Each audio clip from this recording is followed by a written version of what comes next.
आज आपण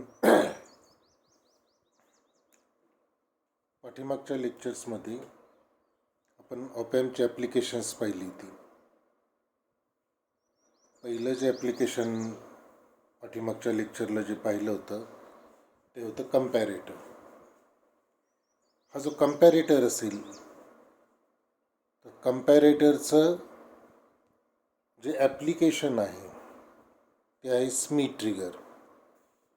ते आज आपण स्टडी करणार आहे. तर हे जे ॲप्लिकेशन आहे ते आपलं आहे स्मिथ ट्रिगर.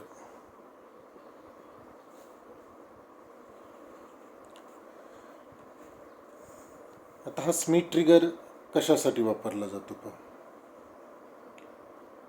हा जो स्मिथ ट्रिगर असेल तर ज्यावेळेस फ्लक्च्युएटिंग सिग्नल असेल त्याचं कन्व्हर्जन स्क्वेअर वेव्हमध्ये जर करायचं असेल तर आपण स्मिथ ट्रिगर वापरतो. म्हणजे इनपुटला जर साईन वेव्ह असेल तर त्याचं आउटपुट आपल्याला या ठिकाणी काय मिळतं, स्क्वेअर वेव्ह मिळतं. तर त्याच्यासाठीची डायग्रॅम जी आहे ती या पद्धतीने ड्रॉ केली जाते. आता ही जी डायग्रॅम असेल ती कशा पद्धतीने ड्रॉ केली जाते पहा. पहिल्यांदा हा ऑप ॲम्प असेल, ही इन्व्हर्टिंग इनपुट, हे जे असेल ते नॉन इन्व्हर्टिंग इनपुट. इनपुट जे असेल ते अप्लाय केलेलं असेल इन्व्हर्टिंगला, म्हणजे मायनसला काय केलेलं आहे, इनपुट सिग्नल अप्लाय केलेलं आहे. आउटपुट जे असेल ते या ठिकाणी 6 नंबरला घेतो आपण. हे आउटपुट असेल पी आउट.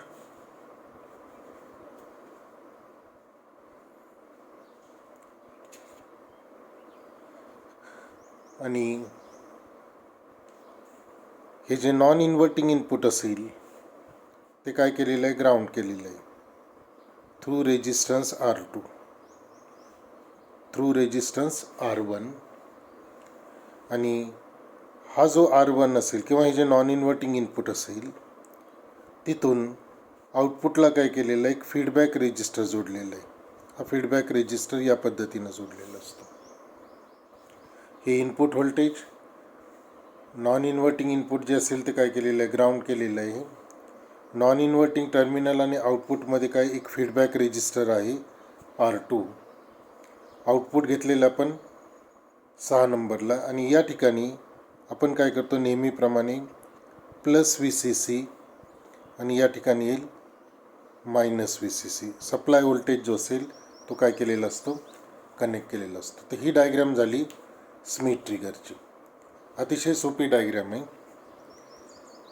इनपुट सिग्नल जो असेल तो मायनसला जोडायचा, प्लस सिग्नल जो इनपुट सिग्नल जो असेल तो मायनस टर्मिनलला जोडायचा.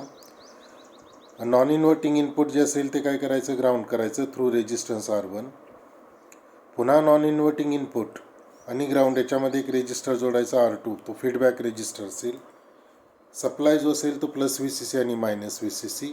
आणि आउटपुट जे घेतलेलं आहे ते आपण पी आउटला. तर ही डायग्राम झाली स्मिथ ट्रिगरची. आता इथं पहा, इनपुट जे असेल ते कुठे अप्लाय केलं, इन्व्हर्टिंगला. त्यामुळं हा जो स्मिथ ट्रिगर असेल याला म्हणतात इन्व्हर्टिंग स्मिथ ट्रिगर. जर तुम्ही इनपुट या ठिकाणी कनेक्ट केलं नॉन इन्व्हर्टिंगला तर त्याला म्हणतात नॉन इन्व्हर्टिंग स्मिथ ट्रिगर. आता आपण इथं जो पाहतोय तो जो ही जी डायग्राम असेल आपण याला ए म्हणू, ही जी असेल ती असेल इन्व्हर्टिंग स्मिथ ट्रिगर.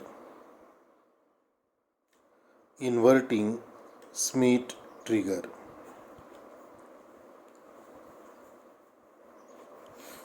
आता जसं आपण कम्पॅरेटरमध्ये काय केलेलं होतं, आउटपुट पाहिलेलं होतं. हे जे कम्पॅरेटरमध्ये आपण आउटपुट पाहिलेलं होतं त्याच पद्धतीनं तर आपण इथं काय करणार आहे, हे जे स्मिथ ट्रिगर असेल ह्याचं इनपुट आणि आउटपुट वेवफॉर्म काय करणार आहे, स्टडी करणार आहे. तर त्याच्यासाठी काय केलं जातं पहा.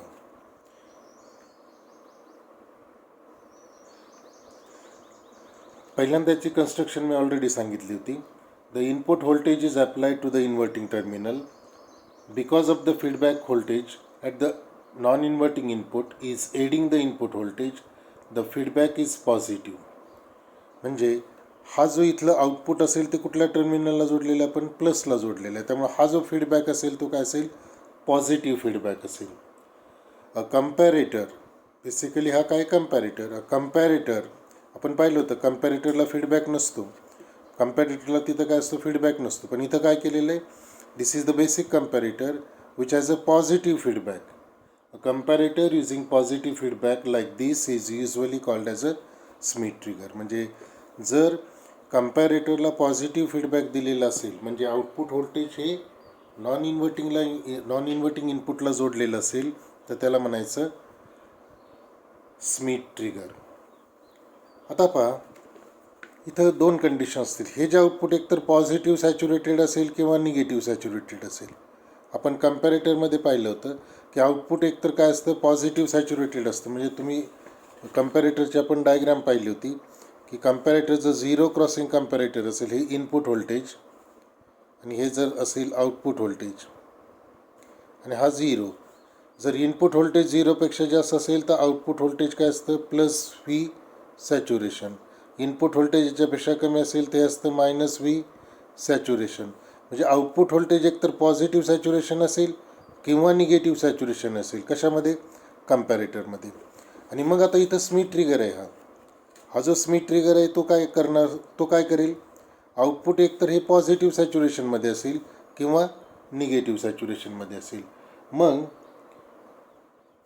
when the comparator is positively saturated, a positive voltage is fed back to the non-inverting input. म्हणजे जर आउटपुट हे पॉझिटिव्ह सॅच्युरेटेड असेल तर या ठिकाणी हे जे फीडबॅक व्होल्टेज असेल या ठिकाणी दिलेलं ते कसं असणार आहे, पॉझिटिव्ह असणार आहे. This positive feedback voltage holds the output in the high state. आणि हे पॉझिटिव्ह असल्यामुळे हे काय करेल, आउटपुट व्होल्टेज काय करेल, हाय स्टेटमध्ये होल्ड करेल.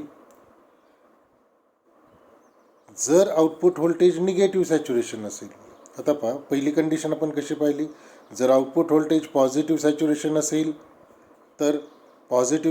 असेल तर या ठिकाणी जो सिग्नल देणार आहे नॉन इन्व्हर्टिंगला तो असेल पॉझिटिव्ह. त्यामुळे हे इनपुट काय करेल, आउटपुट कशामध्ये स्टेट करेल, होल्ड करेल पॉझिटिव्ह व्ही सॅच्युरेशन. पण comparator is in negative saturation, म्हणजे निगेटिव्ह सॅच्युरेशन असेल तर फीडबॅक व्होल्टेज इथं काय दिला जाईल, निगेटिव्ह दिला जाईल. आणि हे जे निगेटिव्ह व्होल्टेज असेल ते आउटपुट काय करेल, it will hold the output in the negative state. म्हणजे या ठिकाणी इन्व्हर्टिंग, हे जे नॉन इन्व्हर्टिंग इनपुट आहे त्या ठिकाणचं व्होल्टेज पॉझिटिव्ह कधी असेल, जर आउटपुट व्होल्टेज पॉझिटिव्ह असेल. निगेटिव्ह कधी असेल, जर आउटपुट व्होल्टेज निगेटिव्ह व्होल्टेज असेल. म्हणजे इथं जो रेफरन्स व्होल्टेज असेल ते काय असणार आहे, आयदर पॉझिटिव्ह व्ही सॅच्युरेशन किंवा निगेटिव्ह व्ही सॅच्युरेशन असेल. त्याचा काही पार्ट काय केला जाईल, इथं फेड केला जाईल. आणि मग हे रेफरन्स व्होल्टेज काय केलं जाईल, ह्या इनपुटशी कम्पेअर केलं जाईल. आता आपण दोन कंडिशन्स पाहिल्या. पहिली कंडिशन पाहिली, आउटपुट व्होल्टेज जर पॉझिटिव्ह असेल, पॉझिटिव्ह व्ही सॅच्युरेशन असेल तर इथलं फीडबॅक व्होल्टेज असतं पॉझिटिव्ह, आणि हे व्होल्टेज काय करतं, हे आउटपुट हाय स्टेटमध्ये ठेवतं. आउटपुट व्होल्टेज जर निगेटिव्ह असेल तर या ठिकाणचं व्होल्टेज येतं निगेटिव्ह. हे निगेटिव्ह व्होल्टेज काय करतं, आउटपुट हे मायनस व्ही सॅच्युरेशनमध्ये होल्ड करतं. आणि हे जे व्होल्टेज असेल या ठिकाणचं हे रेफरन्स व्होल्टेज म्हणून घेतलं जातं. आणि हे रेफरन्स व्होल्टेज काय केलं झालं, ह्या इनपुटबरोबर कम्पेअर केलं जातं.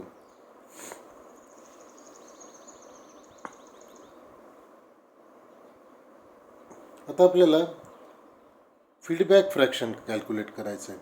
आता फीडबॅक फ्रॅक्शन म्हणजे कसं कॅल्क्युलेट केलं जातं पहा. हे आउटपुट व्होल्टेज असेल, ह्याचा काही पार्ट काय केलेला आपण इथं नॉन इन्व्हर्टिंगला दिलेलं. हे व्होल्टेज किती असेल तर ते कॅल्क्युलेट करण्याचा जो फॉर्म्युला आहे तो या पद्धतीने पहा. मी हीच डायग्राम काय करतो, थोडीशी वेगळ्या पद्धतीनं काढतो. म्हणजे हे आउटपुट व्होल्टेज आहे, ते आउटपुट व्होल्टेज मी या ठिकाणी घेतो.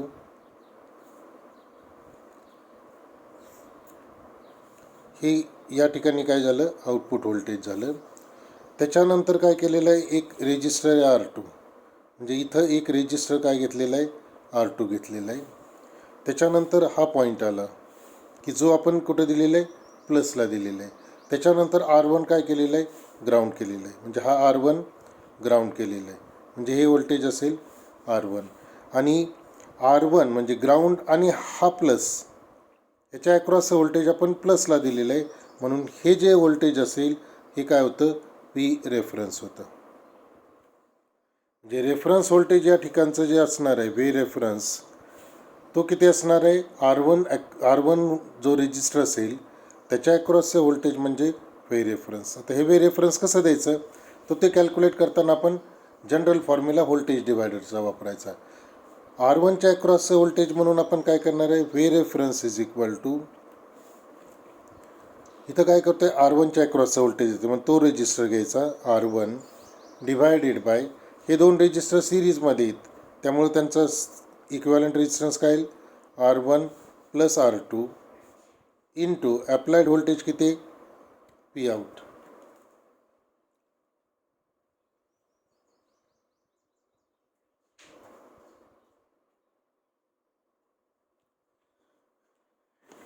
आता हे जे व्होल्टेज असेल, हा व्ही रेफरन्स जो असतो it is denoted by beta. So beta is equal to R1 plus R2 into P out. हे झालं इक्वेशन नंबर 1. तर हा बीटा जो असेल तो झाला फीडबॅक फ्रॅक्शन, आणि मग आउटपुट व्होल्टेज पॉझिटिव्ह असेल त्यावेळेला हा बीटा कसा असेल, पॉझिटिव्ह असेल. आउटपुट व्होल्टेज निगेटिव्ह असेल त्यावेळेला, आउटपुट व्होल्टेज ज्यावेळेला पॉझिटिव्ह असेल त्यावेळेला इथं जो रेफरन्स व्होल्टेज असेल तो पॉझिटिव्ह असेल. आउटपुट व्होल्टेज निगेटिव्ह असेल त्यावेळेला हे रेफरन्स व्होल्टेज काय असेल, निगेटिव्ह असेल. म्हणजे आउटपुट व्होल्टेज जर पॉझिटिव्ह सॅच्युरेशन असेल, if V out is equal two plus V saturation, म्हणजे जर हे आउटपुट व्होल्टेज पॉझिटिव्ह असेल तर त्यावेळेला हे जे रेफरन्स व्होल्टेज दिलं जाईल, इथे एक करेक्शन करून घ्या, हा जो R1/R1 प्लस R2 जो असेल तो जो पार्ट असेल त्याला बीटा म्हटलं जातं, तो फ्रॅक्शन आहे. म्हणजे beta is equal to R1 divided by R1 plus R2 हा असेल त्याला फीडबॅक फ्रॅक्शन म्हटलं जातं, आणि हे जे आहे ते रेफरन्स व्होल्टेज असेल. मग व्ही आउट जर पॉझिटिव्ह व्ही सॅच्युरेशन असेल, म्हणजे V out is equal to positive V saturation, so plus V reference is equal to काय येईल, प्लस बीटा व्ही सॅच्युरेशन.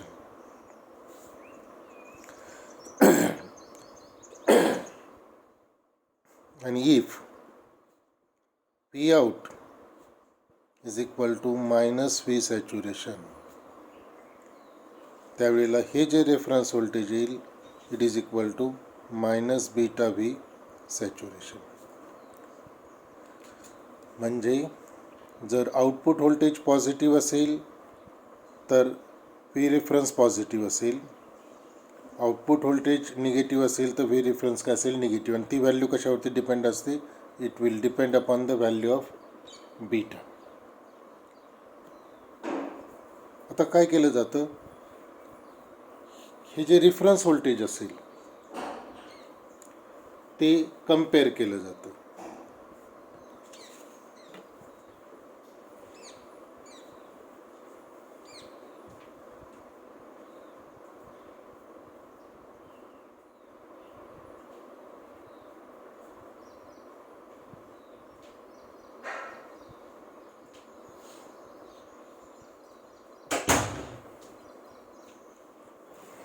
हे कशाशी कम्पेअर केलं जातं पहा, इनपुट व्होल्टेज. म्हणजे हे इनपुट व्होल्टेज काय केलं जाईल, ह्या रेफरन्सशी कम्पेअर केलेलं आहे. आणि मग आता आपण पाठीमागं कंडिशन्स पाहिल्या होत्या की इनपुट व्होल्टेज जर व्ही रेफरन्सपेक्षा जास्त असेल तर आउटपुट निगेटिव्हमध्ये राहील. जर व्ही रेफरन्स जर व्ही इनपुट, आता पहिली कंडिशन कशी आहे पहा. आता ह्या दोन गोष्टी पहिल्यांदा लक्षात घ्या की आपण काय केलेलं आहे, आउटपुट जर पॉझिटिव्ह सॅच्युरेशन असेल तर व्ही रेफरन्स पॉझिटिव्ह असतो. आउटपुट जर निगेटिव्ह सॅच्युरेशन असेल तर व्ही रेफरन्स काय असेल, मायनस व्ही सॅच्युरेशन असेल. The output voltage will remain in a given state until the input voltage exceeds the reference voltage for that state. For example, if the output is positively saturated, म्हणजे आपण पहिली केस घेऊ, जर output हे positively saturated असेल तर V reference काय येईल plus B V saturation. The input voltage must increase to move slightly more than plus beta V saturation to switch the output voltage from positive to negative. म्हणजे आता हे जर डायग्रामच्या स्वरूपात दाखवायचं झालं तर ते या पद्धतीनं दाखवलं जातं. आपण आता एक ग्राफ हे करू.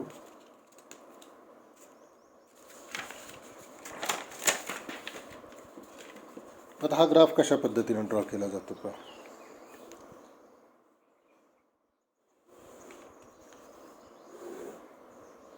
हे इनपुट व्होल्टेज आहे, हे जे असेल ते काय केलेलं आहे आउटपुट व्होल्टेज आहे. आपण आता पहिली केस काय कन्सिडर केली होती की output voltage plus V saturation आहे, बरोबर आहे. म्हणजे आउटपुट व्होल्टेज जे असेल ते सध्याची जी स्टेट असेल ती कोणती प्लस व्ही सॅच्युरेशन आहे. आता रेफरन्स व्होल्टेज जे आपण काढलं त्याच्या व्हॅल्यू जर आपण कॅल्क्युलेट केलं तर ती आपण इथं घेऊ प्लस बी व्ही सॅच्युरेशन आणि या ठिकाणची जी असेल ती मायनस बीटा व्ही सॅच्युरेशन. म्हणजे जे रेफरन्स व्होल्टेज असेल ते या ठिकाणी आपण घेतलेलं आहे. पॉझिटिव्ह रेफरन्स इथं येईल, निगेटिव्ह व्होल्टेज रेफरन्स इथं येईल. आता आपण पहिली कंडिशन काय पाहिली की जर output plus B V saturation असेल तर हे व्होल्टेज कुठं दिलं जातं. हे जर पॉझिटिव्ह सॅच्युरेशन असेल तर हे व्होल्टेज कुठं जाईल नॉन इन्व्हर्टिंगला जाईल.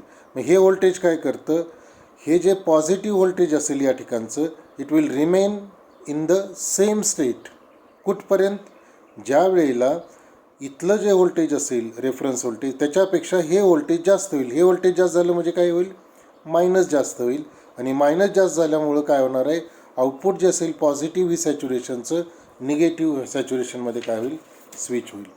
म्हणजे जर आउटपुट पॉझिटिव्ह सॅच्युरेशनमध्ये असेल तर हे तसंच राहील, याच्यात बदल होणार नाही कुठपर्यंत प्लस बीटा व्ही सॅच्युरेशन. आणि जर इनपुट व्होल्टेज हे इनपुट व्होल्टेज याच्यापेक्षा जास्त झालं इथपर्यंत, जर इनपुट व्होल्टेज याच्यापेक्षा म्हणजे इनपुट व्होल्टेज असं वाढत गेलं आउटपुट व्होल्टेज काय राहील प्लस बीटा व्ही सॅच्युरेशन राहील. इनपुट व्होल्टेज इथं झालं 0 तरी हे काय राहील पॉझिटिव्ह व्ही सॅच्युरेशन.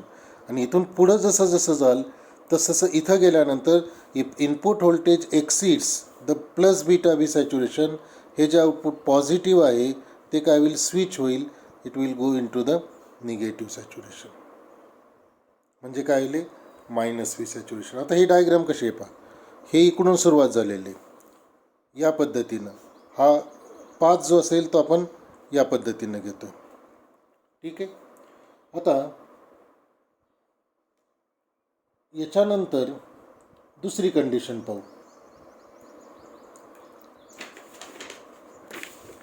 पहिल्या कंडिशनमध्ये काय केलं, हे आउटपुट पॉझिटिव्ह होतं त्याच्यामुळे हे पॉझिटिव्ह आलं. हे पॉझिटिव्ह कुठपर्यंत राहील हे आउटपुट व्होल्टेज, तर जर इनपुट व्होल्टेज हे प्लस बीटा व्ही सॅच्युरेशनच्या पुढं गेलं की आउटपुट काय होईल ह्या मायनसमुळं स्टेट बदलेल मायनसची. आता दुसरी कंडिशन झाली की if output V is in the negative state, म्हणजे आउटपुट जे असेल ते मायनस व्ही सॅच्युरेशनमध्ये असेल. तर आता हे जे असेल आउटपुट जर मायनस असेल, इथं जर आउटपुट मायनस असेल तर हे जे मायनस सिग्नल असेल तो इथं येणार आहे. म्हणजे या ठिकाणी मगाशी म्हटल्याप्रमाणे if output voltage is equal to minus V saturation, V reference किती येईल मायनस बीटा व्ही सॅच्युरेशन. म्हणजे इथला जो रेफरन्स असेल तो काय असणार आहे मायनस असणार आहे. म्हणजे इफ आता पहा प्लसचा सिग्नल जो असेल तो कमी, या ठिकाणचा सिग्नल हा काय जास्त आहे, इथं जो सिग्नल असेल तो काय येईल मायनस बीटा व्ही सॅच्युरेशन. म्हणजे जर इनपुट व्होल्टेज या पद्धतीनं कमी कमी करत गेलो आपण, बरोबर आहे. आता या ठिकाणी काय करतो आहे, हे जर व्होल्टेज कमी कमी करत गेलो तर हे काय राहील मायनसमध्येच राहील. If input voltage exceeds minus beta V saturation, कारण का तर आपले हे जे दोन टर्मिनल आहेत ते नीट लक्षात घ्या. आता इथं मायनस बीटा व्ही सॅच्युरेशन आहे, हे ज्या वेळेला जास्त होईल कशापेक्षा याच्यापेक्षा इनपुट व्होल्टेजचं जे टर्मिनल असेल किंवा if this reference voltage exceeds the input voltage, म्हणजे इनपुट व्होल्टेज जे असेल या ठिकाणच्या रेफरन्सपेक्षा जास्त झालं, म्हणजे पहा इथं मायनस बीटा व्ही सॅच्युरेशन आहे. हे आउटपुट जर मायनस व्ही सॅच्युरेशनमध्ये असेल, फीडबॅक मायनस असेल, आणि फीडबॅक मायनस असल्यामुळं आउटपुट काय राहील, मायनसमध्येच राहील. कुठपर्यंत, मायनस बीटा व्ही सॅच्युरेशन. आणि एकदा input voltage minus beta V सॅच्युरेशनपेक्षा एक्सीड झालं म्हणजे काय झालं, पॉझिटिव्ह टर्मिनल जादा झालं, त्यामुळं output will switch to the positive state. आणि म्हणून हे जे चेंज असेल तो असा असेल. पहा हा जो पाथ या पद्धतीने येईल, इथपर्यंत मायनस बीटा व्ही सॅच्युरेशनपर्यंत मायनसच असेल, आणि इथं तो स्विच होईल आणि तो काय होईल, पॉझिटिव्ह होईल. दोन केसेस आपण पाहिले. आउटपुट जर पॉझिटिव्ह व्ही सॅच्युरेशन असेल तर ते पॉझिटिव्ह कुठपर्यंत राहतं, प्लस बीटा व्ही सॅच्युरेशनपर्यंत. एकदा इनपुट व्होल्टेज बीटा व्ही सॅच्युरेशनपेक्षा जास्त झालं तर हे जे पॉझिटिव्ह असेल ते काय होईल, स्विच होईल. हा झाला पहिला मार्ग. दुसऱ्या ह्याच्यामध्ये काय झालं, आउटपुट व्होल्टेज जर मायनसमध्ये असेल तर ते मायनसच राहतं कुठपर्यंत, मायनस बीटा व्ही सॅच्युरेशनपर्यंत. आणि एकदा input voltage minus beta V सॅच्युरेशनपेक्षा एक्सीड झालं, बरोबर आहे, म्हणजे लेस झालं, तर काय होतं, पॉझिटिव्ह टर्मिनल जास्त होतं आणि output will switch from negative to positive state. म्हणजे इथं पहिला जो पाथ असेल तो हा या पद्धतीने, हे ॲरो इथं दाखवलेले आहेत, आणि दुसरा जो पाथ असेल तो या पद्धतीनं, हा दुसरा arrow. Output positive V saturation असेल तर ते स्विच कुठं होतं, प्लस बीटा व्ही सॅच्युरेशनला, त्याला रेफरन्स व्होल्टेज असं म्हटलं जातं. आणि आउटपुट जर मायनस व्ही सॅच्युरेशन असेल तर हे कुठं स्विच केलं जातं, मायनस बीटा व्ही सॅच्युरेशनला. हे मायनसचं प्लस होतं या ठिकाणी. तर हे जे दोन पॉईंट्स आहेत, हे जे दोन पॉईंट्स असतील त्यांना ट्रिप पॉईंट असं म्हणतात. आता हा रिस्पॉन्स जो आहे, म्हणजे आपण पाहिलं का की बऱ्याच वेळेला इनपुट आणि आउटपुट कॅरेक्टर हे थोडी सिमेट्रिक असतं. इथं मात्र हा जो आहे तो थोडासा अनयुज्युअल रिस्पॉन्स आहे, कारण हे दोन्ही पाथ सेम असायला पाहिजे होते, पण इथं मात्र तसं नाही. चेंज कुठं होतं, इकडून जाताना पॉझिटिव्ह टू निगेटिव्ह चेंज होतो प्लस बीटा व्ही सॅच्युरेशनला. इकडून जाताना चेंज कुठून होतो आहे, निगेटिव्ह टू पॉझिटिव्ह चेंज होतो मायनस बीटा व्ही सॅच्युरेशनला. तर ही जी प्रॉपर्टी, हिला काय म्हटलं जातं, it is called as a hysteresis. ह्या प्रॉपर्टीला काय म्हटलं जातं, hysteresis. The trip point are defined as the two input voltages where the output voltage changes states. आता इथं काय केलं जातं की ज्या ठिकाणी आउटपुट व्होल्टेज चेंज होतं त्या दोन पॉईंट्सला ट्रिप पॉईंट म्हणतात. आता कुठं चेंज होते, पण हे पॉझिटिव्ह आहे, हे पॉझिटिव्ह कुठं या पर्टिक्युलर पॉईंटला काय झालं, निगेटिव्ह झालं. म्हणजे हा जो पॉईंट असेल हा झाला तुमचा ट्रिप पॉईंट. दुसरा पॉईंट कुठे आहे, हे निगेटिव्ह होतं, हे निगेटिव्ह कुठं बदललं, या ठिकाणी बदललं, ते झालं पॉझिटिव्ह. म्हणजे हा जो पॉईंट झाला तो सुद्धा काय झाला, ट्रिप पॉईंट झाला. म्हणजे इथं दोन ट्रिप पॉईंट आले, बरोबर आहे. तर हे जे दोन ट्रिप पॉईंट आहे हा अप्पर साईडला आहे म्हणून याला म्हटलं जातं अप्पर ट्रिप पॉईंट. हा जो असेल लोअर साईडला आहे म्हणजे याला काय म्हटलं जातं, लोअर ट्रिप पॉईंट, UTP आणि LTP. तर इथं UTP जो असेल, अप्पर ट्रिप पॉईंट, आपण डिफाईन करू शकतो, upper trip point is equal two plus beta V saturation. आणि लोअर ट्रिप पॉईंट जो असेल इथं आपण पाहिलं आहे तो कोणता आहे, मायनस बीटा व्ही सॅच्युरेशन. तर हे जे दोन पॉईंट्स आहेत, अप्पर ट्रिप पॉईंट आणि लोअर ट्रिप पॉईंट, त्यांच्या व्हॅल्यू आपण पाहिल्या. ट्रिप पॉईंट म्हणजे काय, ज्या ठिकाणी आउटपुट बदलतं, एकदा अप्पर साईडला बदलतं, एकदा लोअर साईडला बदलतं, म्हणून एक येईल अप्पर ट्रिप पॉईंट, दुसरा येईल लोअर ट्रिप पॉईंट. आणि ह्या दोन्हीमधला डिफरन्स जो असेल, the difference between these two trip point is defined as hysteresis. म्हणजे ह्यांच्यामधला जो डिफरन्स असेल त्याला काय म्हटलं जातं, हिस्टरेसिस म्हटलं जातं. मग हिस्टरेसिस जो डिफाईन केला जातो, H is equal to UTP minus LTP. UTPची व्हॅल्यू किती आली ती आता, प्लस बीटा व्ही सॅच्युरेशन. LTPची व्हॅल्यू आली ती मायनस बीटा व्ही सॅच्युरेशन. हे मायनस साईन याच्यासाठी, आणि LTPची व्हॅल्यू किती आलेली आहे इथं, मायनस बीटा व्ही सॅच्युरेशन. जर ही व्हॅल्यू टाकली या ठिकाणी तर एच म्हणजे हिस्टेरेसिस येईल, हे मायनस मायनस प्लस होईल आणि हे 2 beta times V saturation plus 2 beta V saturation. तर अशा पद्धतीनं हिस्टेरेसिस हा स्मिथ ट्रिगरमध्ये कॅल्क्युलेट केला जातो. याच्यावरती एक प्रयोग तुम्हाला प्रॅक्टिकलमध्ये त्याच्यामध्ये ॲक्च्युअल व्हॅल्यू जर तुम्ही घेतल्या म्हणजे स्मिथ ट्रिगर कसा डिझाईन करायचा. स्मिथ ट्रिगर डिझाईन ज्यावेळेला आपण करतो त्यावेळेला काय करावं लागतं, हा ऑपॅम्प तर आपला रेडी असतो, 741 असेल किंवा दुसरा कुठलाही ऑपॅम्प असेल, फेट इनपुट वगैरे. आपल्याला डिझाईन करावं लागतं R1 आणि R2च्या व्हॅल्यू. तर त्या डिझाईन करण्यासाठी हे इक्वेशन्स आपल्याला त्यावेळेला उपयोगी पडतात की तुम्हाला रेफरन्स किती पाहिजे, हा रेफरन्स किती पाहिजे आणि त्याच्यावरून तुम्ही बीटा ठरवू शकता. मग रेफरन्स व्होल्टेज तुम्ही कॅल्क्युलेट करायचं असेल तर R1 आणि R2च्या व्हॅल्यू त्या पद्धतीने डिझाईन करायचं. म्हणजे UTP किती पाहिजे, LTP किती पाहिजे, त्याच्यावरून बीटा ठरवला जातो आणि बीटावरून काय केलं जातात, R1 आणि R2च्या व्हॅल्यू ठरवल्या जातात. तर अशा पद्धतीनं हे जे ॲप्लिकेशन ऑपॅम्प आहे स्मिथ ट्रिगर, बेसिकली हा कम्पॅरेटर आहे. कुठल्या टाईपचा कम्पॅरेटर आहे, इन्व्हर्टिंग कम्पॅरेटर आहे. हा इन्व्हर्टिंग कम्पॅरेटर जो असेल त्याचं ॲप्लिकेशन जे आहे ते हे स्मिथ ट्रिगर म्हणून आहे. इथं इनपुट दिलेलं आहे कुठं, इनपुट इन्व्हर्टिंगला, म्हणून याला म्हणतात इन्व्हर्टिंग स्मिथ ट्रिगर. तर तो आज इथं संपलेला आहे. याच्या पुढचं जे आर्टिकल आहे ते आपण नेक्स्ट लेक्चरमध्ये घेऊ. तोपर्यंत आपण थांबू. थँक्यू.